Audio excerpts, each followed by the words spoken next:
Добре дојдовте, драги наши слушателки. Го слушате подкастот Жени со надеж. Јас сум Сандра. Во оваа епизода продолжуваме да зборуваме за различните облици на зависности, затоа што сакаме да ја подигнеме свеста за оваа проблематика. Одиме тема по тема заедно со вас, со цел да се едуцираме и информираме за различните видови на зависности. Секако, секоја тема, како и досега, ќе ја погледнеме од перспектива на Светото писмо, за да разбереме дека без разлика со што се соочуваме, ние сме вредни и важни, скапоцени и возлюбени во Божите очи. Тука ги споделуваме и нашите радости, и нашите солзи, предизвици и успеси. Затоа останете со нас.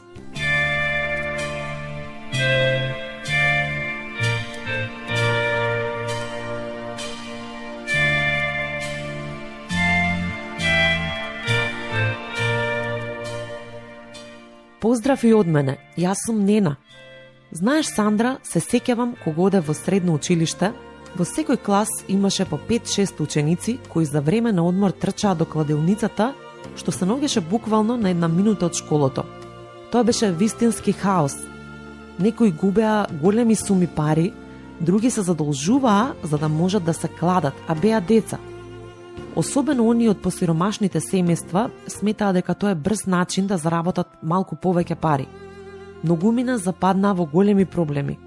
Често си мислев, кој паметен дозволува да има кладилница веднаш до училиште, а само неколку години подоцна, брат ми кажуваше дека денес децата повеќе и не одат во кладилници, туку се кладат во училница на час или преку мобилни телефони. Да, коцкањето е страшна зависност. Многу посериозно отколку што се претпоставува во јавност. Драги слушателки, денес Моника ќе ни зборува за коцкањето на еден многу интересен и искрен начин. Иако зборуваме за нешто што создава тешка зависност, верувам дека епизодата ќе ви биде многу интересна. Добре дојде и благодарам што си со нас денес да ни зборуваш повеќе за оваа тема. Знаеме дека човекот по природа е суштество кое сака да игра, да се надпреварува и да победува, нели Моника? Добро ве најдов и ви благодарам за уште една можност да зборувам за толку важна тема. Така е, Нена, човекот е хомо луденс, суштество кое сака да се забавува. Не можеме да ја одвоиме забавата од детето, затоа што му е вродена активност и го следи преку целиот живот. Само се изразува на различни начини и во различни фази. Така кога човекот ќе стане возрасен, забавата добива поинаква форма, а една од тие форми е коцкањето. Од друга страна, коцкањето е поврзано и со желбата човекот да може да ја предвиди нината. И тука настанува патолошкото коцкање. Токму тоа сакав да те прашам. Која е разликата меѓу коцкањето како забава и патолошкото коцкање, што станува болест, ги руши сите односи и го разорува самиот човек? Луѓето од секогаш наоѓале начини да се забавуваат. Можеме да кажеме дека потребата за забава постои откако постои човекот. Еден од најстарите начини за забава биле игрите на среќа, хазардните игри. Археолошките докази за коцкање постојат уште од најстариот период во праисторијата.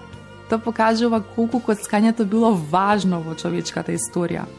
Првите коцки за игра пронајдени во Месопотамија датираат околу 3000 години пред Христа.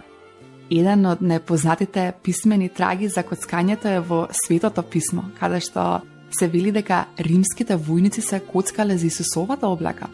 Значи, овој вид забава не само што не исчезнал во текот на историјата, туку напротив се проширил во различни облици. Патолошкото коцкање е она кое што му дава на човекот чувство на мок, чувство дека може да ја предвиди днината. Тоа е она што привлекува и создава зависност. Се јавува така наречен ефект на знаев. Луѓето сакаат да знаат, да бидат во право. Тоа е дел од нарцисоидниот аспект на личноста. Коцкарите често се интелигентни луѓе. Многу често со нарцисоидни црти, најчесто на возраст меѓу 18 и 30 години, и се емоционално нестабилни личности. Иако изгледа дека коцкарот сака да заработи пари, тоа не е целосната вистина. Многу повеќе го држи оној магичен момент, чувството дека има моќ да ја предвиди иднината, да се изедначи со Бог. Тоа всушност лежи длабоко во личноста на секој патолошки коцкар. Но проблемите почнуваат кога ќе се изгуби контролата, нели? Често луѓето не разбираат зошто некому му е тешко да престане со коцкање, иако проблемите се очигледни, особено кога почнуваат да се појавуваат финансиските долгови. Но тоа што некогаш не умееме да го разбереме е дека коцкањето и обложувањето се поврзани со емоциите и со задоволувањето на емоционалните потреби.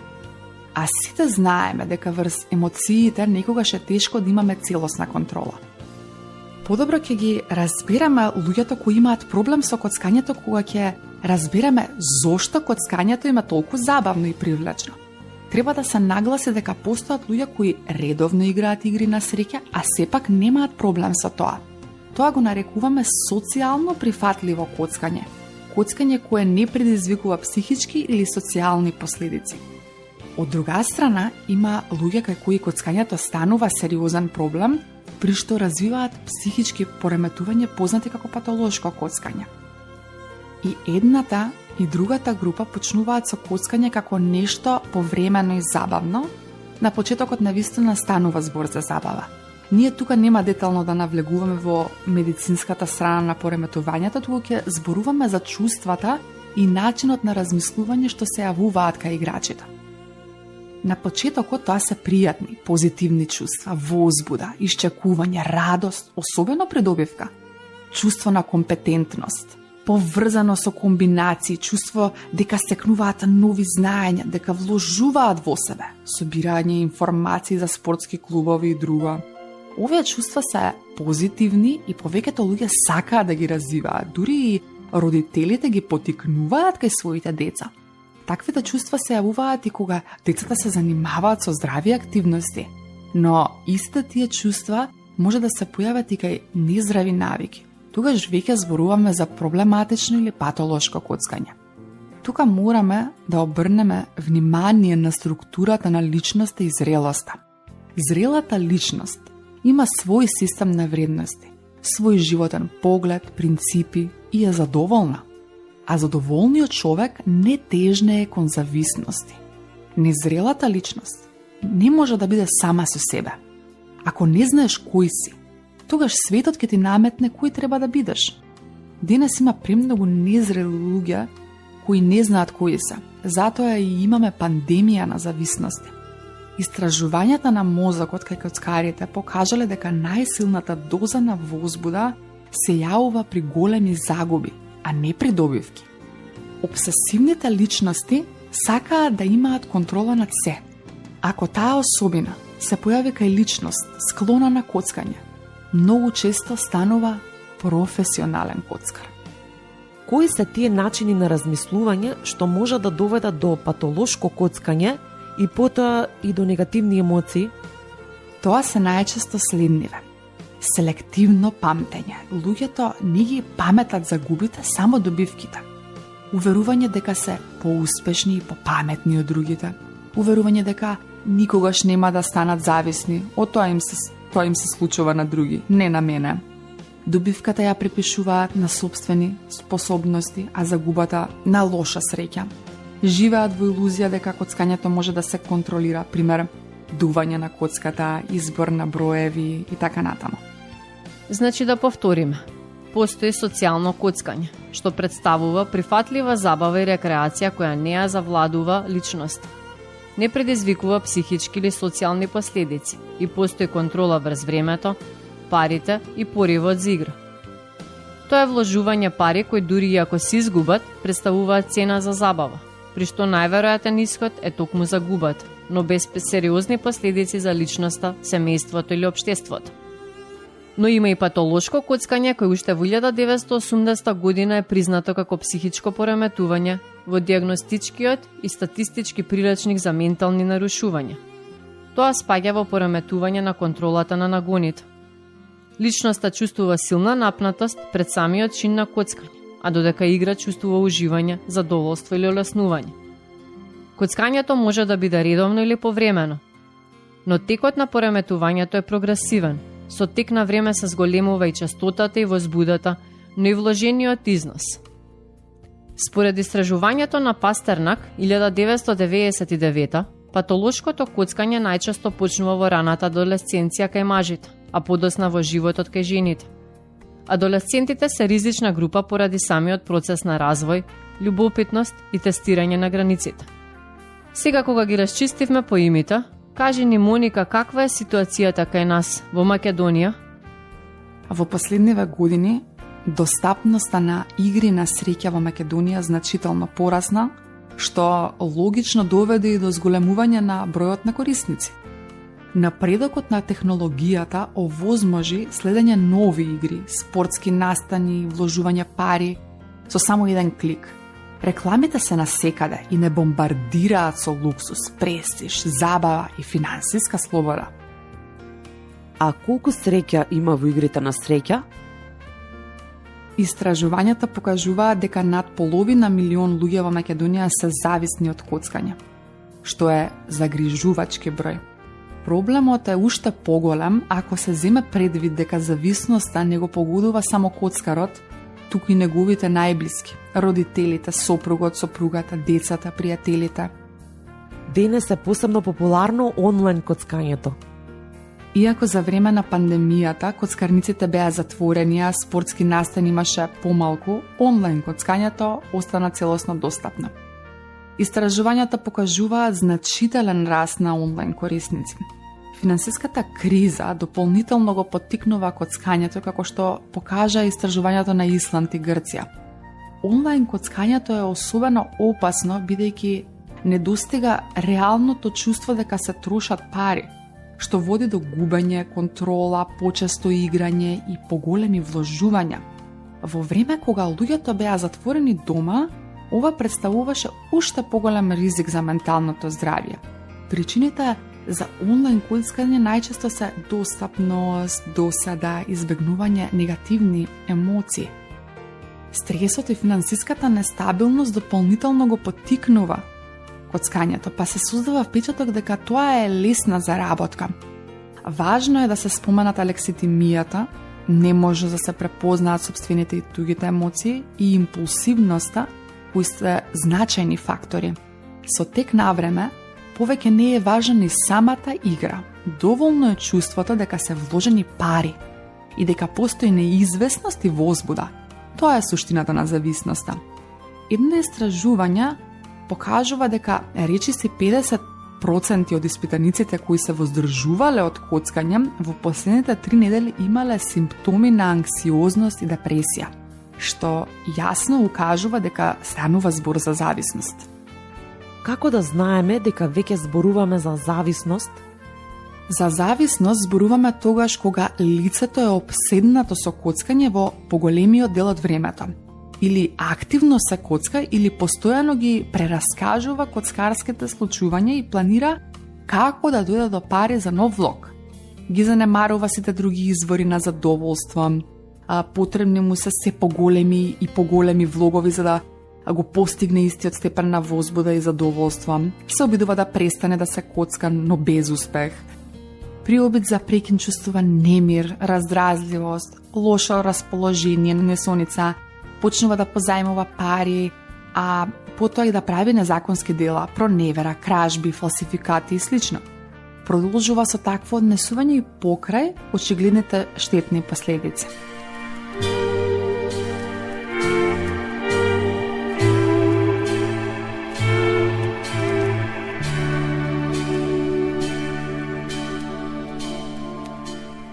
А што да кажеме за кладењето, коцкањето и проблемите што ги споменавме од духовен аспект?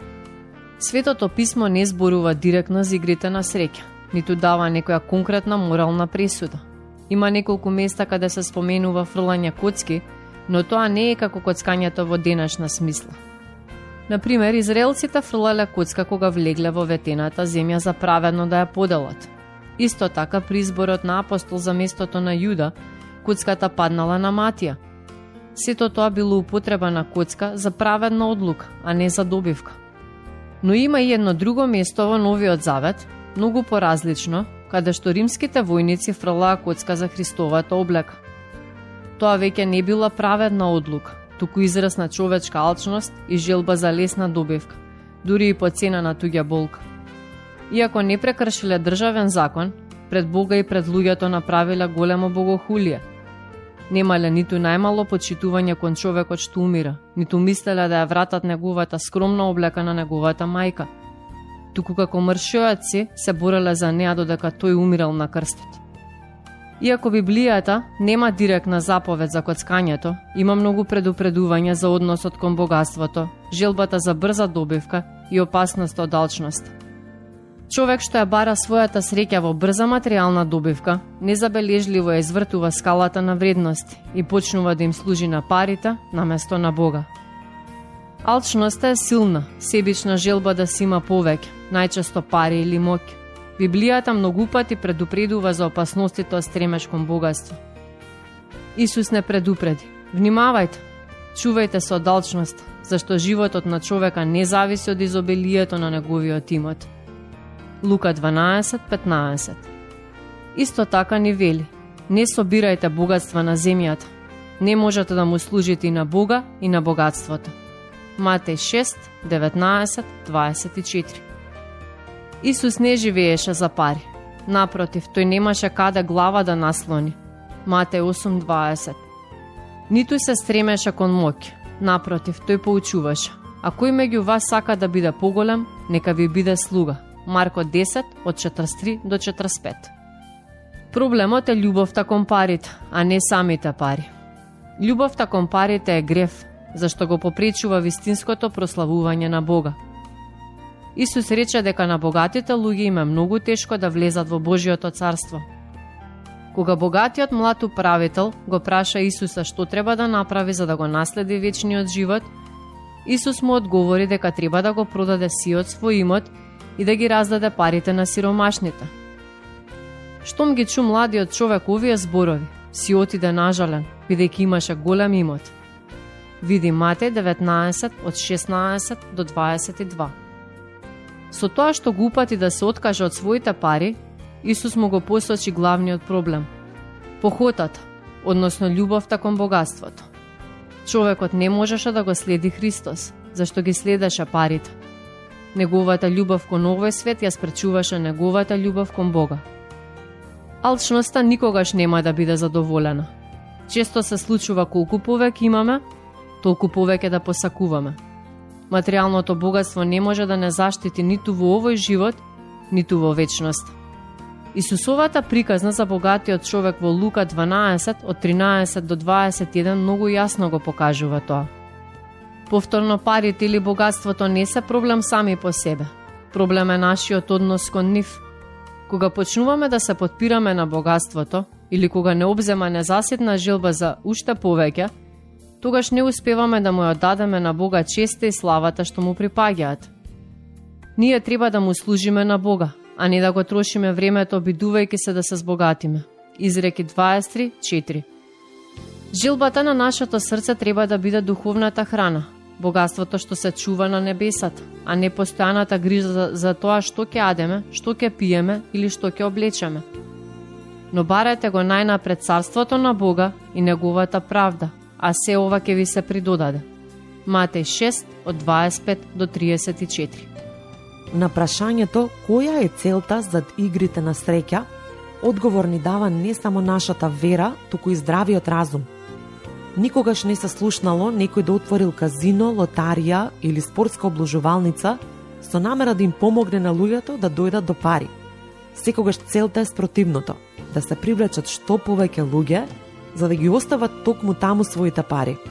Оној што поставил апарат за среќа во својот локал или отворил обложувалница, го направил тоа единствено за своја корист, барајќи лесна заработка. Знаејќи го сето ова, можеме да заклучиме дека одењето на такви места представува голем и непотребен ризик. Добро кажува народната изрека која вели: ако злото не бега од тебе, бегај ти од него. Некои луѓе, а особено младите, се занесуваат со фактот дека ова е законска активност. Обложувалницата е регистрирана, плаќа даноци и функционира според законот, па си мислат дека нема пречка таму да ги трошат своите пари. Но ако како христијани чекаме нешто да биде забрането, за да знаеме дека не е добро, тогаш нема да ни треба ни вера, ни совест, тој внатрешен Божи глас кој не предупредува дури тогаш кога државниот закон нешто дозволува. Законите дозволуваат многу нешта што не се во согласност со христијанската вера. Истото важи и овде. Верата во Бог јасно ни порачува дека ваквата забава не е соодветна за христијанинот, бидејќи му штети и духовно и материјално. Примерот со војниците под крстот, кои се бореа за Христовата облека, ни покажува до каква бездушност може да доведе човечката алчност и до каква изопаченост може да стигне човекот, поради страста за лесна заработка. Во општеството ваквите нешта често се представуваат под маската на забавата, но нивната суштина е сосема поинаква. Барањето среќа во игрите на среќа е многу опасна работа, зашто човек почнува да ја заборава својата вистинска вредност, богатството на душата. Се што градиме треба да произлегува од честен живот, инаку неизбежно е да заврши лош. Дури да не дојде до некоја видлива трагедија, душевната штета е сигурна, зашто човек почнува погрешно да го сваќа животот и среќата. Вистинската среќа е во честниот, морален живот, во бегството од зависности и пороци, а не во ливче од лотарија или добивка во обложувалница. Вистинската среќа се наоѓа во духовното богатство, а не во игрите на среќа. Како верници треба да сме свесни дека Бог ни дал одредени добра за да ги управуваме. Ни материјалните нешта не се наши. Тие ни се доверени. Бог ни ги дал со цел да ги користиме за наше добро и за доброто на ближните. Немаме право да ги трошиме несоодветно, коцкајки се или обложувајки се, туку да ги насочиме кон целта за која ни се дадени. Исто така, покрај тоа што како христијани не треба да си дозволиме да одиме на вакви места, треба да донесеме една позитивна одлука, да бидеме авантуристи во верата. Како што коцкарот ризикува ставајки се на една карта, така и ние да го ставиме целиот свој живот како влог за вечност. Тоа е единствениот вистински пат до здрав и благословен христијански живот. Благодарам, Сандра. Колку многу животна мудрост има во овие стихови. Размислувајте за нив во текот на оваа седмица. Драги наши, сакам да ве охрабрам да го читате Светото писмо. Тоа е вистинска храна за духот и душата на човекот.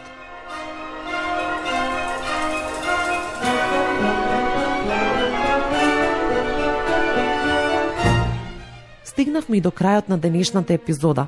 Ако некој од вас се соочува со овој проблем, ве молиме побарајте помош за себе или за вашите ближни.